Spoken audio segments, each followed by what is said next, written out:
Katatang guys, oh, nag-deliver ng mais. Dami ng karga ng mais niya, oh. Tumingin siya sa akin. Tatang, pabili naman. Hindi po, diretso na ito sa ano po, tindahan. Okay, okay lang tang. Galing siya doon. Siguro ito ang may-ari nitong bahay na to, or yan ang kanilang kumbaga supply room dyan or whatever. Kasi nakita naman natin guys, oh, fresh harvest. Kaputol lang nga area na yan, oh. Yan, maluwag. Tapos dito may naiwan.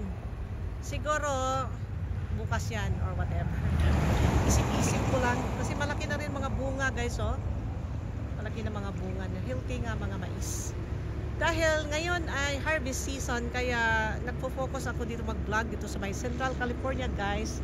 Dahil itong Central California ay napaka-farmland talagang dating niya guys. Okay guys, thank you for watching. See you my next vlog. Bye-bye you. Si Tatang nandun, umakyat na sa freeway, oh. Tatang, saan mo dalhin yan? Kahit saan po, basta mabinta po.